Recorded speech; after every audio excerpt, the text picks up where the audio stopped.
오늘은 예수님이 우리를 위해서 십자가에서 못 박히시고 숨을 거두신 이른바 성금요일입니다. 예수님은 깊은 밤 대제사장 가야바의 뜰로 끌려가서 온갖 모욕과 신문을 당하셨고, 이제 해뜰 무렵, 지금 이 시각 정도 되는 시간대에 다시 빌라도 법정에 서신 후에 이제 판결을 받으시고 십자가를 지고 골고다 언덕을 오르셨고요. 그리고 오전 9시 마침내 주님은 십자가에 못 박혀 달리셨습니다.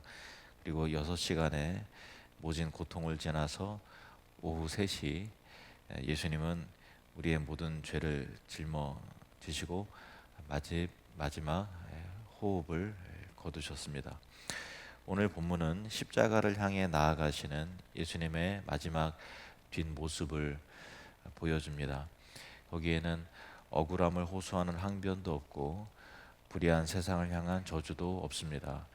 오직 무겁고도 거룩한 침묵, 그리고 철저한 버림받음의 죽음만이 있을 뿐입니다. 우리는 오늘 이 말씀을 통해서 예수님이 그 침묵의 끝에서 마주하신 죽음과 무덤이 우리에게 어떤 생명을 가져다 주었는가를 묵상하려 합니다. 예수님이 당하신 재판은 인류 역사상 가장 불법적이고 또 폭력적인 재판이었습니다. 모든 정당한 절차는 모조리 생략이 되었고 한밤중에 기습적으로 열린 악의적인 재판이었어요. 사람들은 예수님의 얼굴을 주먹으로 치고 침뱉고 온갖 거짓 증언으로 주님을 모함했습니다. 말 한마디면 하늘의 군대를 불러서 이들을 단번에 심판하실 수 있는 전능하신 하나님의 아들이셨지만 주님은 마치 도수장으로 끌려가는 어린 양처럼 입을 열지 않으셨습니다. 이 침묵은 힘이 없어서 포기한 체념이 아니었고요. 나를 살리고 우리를 구원하시기 위해서 자신의 모든 권리를 스스로 내려놓으신 위대한 순종이었습니다. 만약 예수님이 하늘의 천사를 동원해서 핍박하는 그들을 즉시 심판하셨다면, 또 입을 열어서 자신의 결백을 증명해 내셨다면 우리는 영원한 형벌을 피할 길이 없었을 겁니다.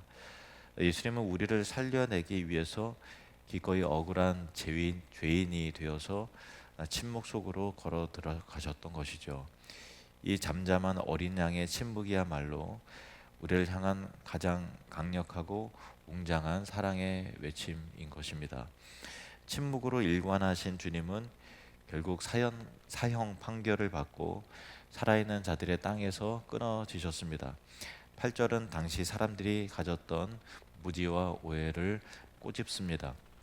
8절에 그 세대 중에 누가 생각하기를 그가 살아있는 자들의 땅에서 끊어짐은 마땅히 형벌받을 내 백성의 허물 때문이라 하였으리요. 당시 사람들은 예수님의 죽음을 신성모독한 자의 저주의 죽음으로 보거나 또 한 실패한 혁명가의 비참한 종말로 보았습니다. 그러나 성경은 명확히 짚어줍니다. 그분이 살아있는 자들의 땅에서 끊어진 것은 마땅히 형벌받을 내 백성의 허물, 곧 우리의 허물 때문이었다는 것입니다. 원래 우리는 하나님과 끊어져서 영원한 죽음 속에 있어야 했습니다. 하지만 생명의 주인이신 예수님이 우리를 대신해서 십자가에서 하나님과 끊어지셨죠.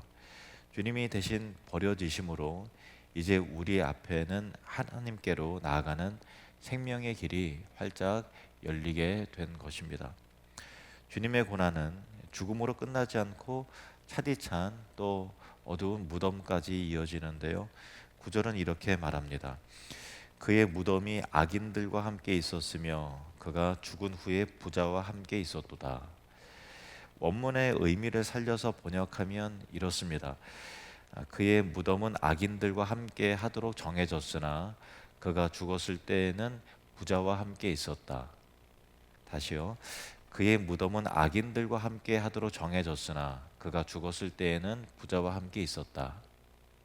죄 없으신 예수님이 강도들 사이에서 처형당하신 것은 우리 죄인들의 비참함을 대신 짊어지셨음을 보여줍니다.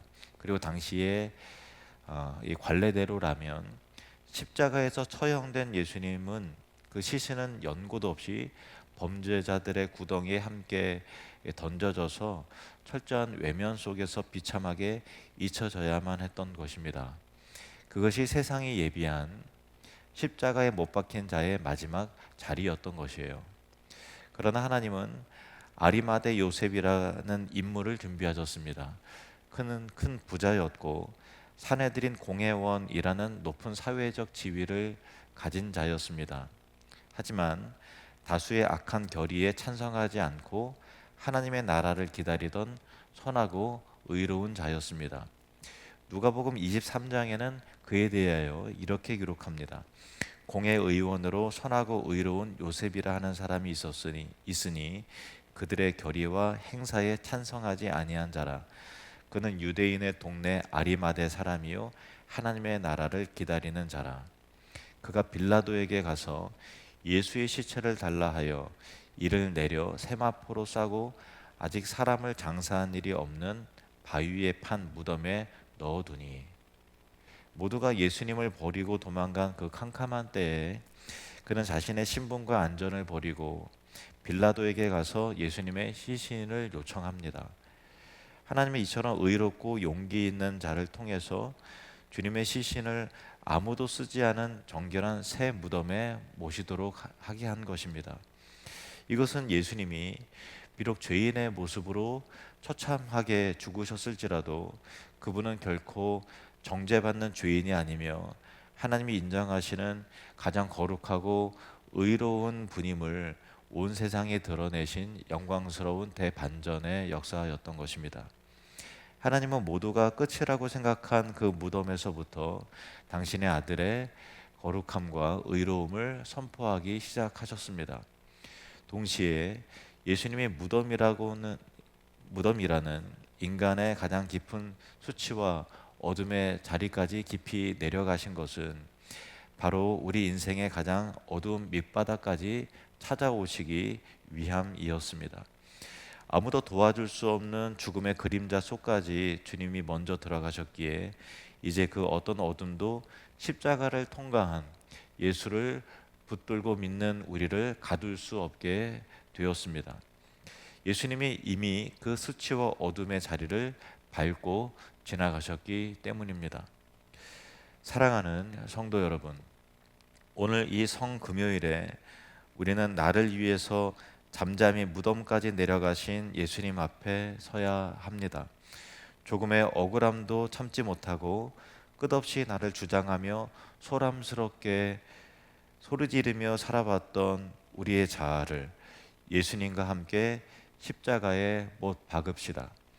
내가 스스로를 변호하려는 입을 닫고 주님의 침묵을 배우기 시작할 때 비로소 하나님의 역사가 시작될 것입니다. 나를 위해 기꺼이 산 자들의 땅에서 끊어지시고 무덤에 누우신 예수님의 사랑이 오늘 우리의 모든 교만과 분노와 옛 자아를 녹이기를 원합니다. 오늘 우리를 위해서 침묵하신 주님의 깊은 사랑을 묵상하며 내 삶의 억울함과 고통을 오직 주님께 맡기고 묵묵히 제자의 길로 걷는 거룩한 백성들이 되기를 간절히 축복합니다.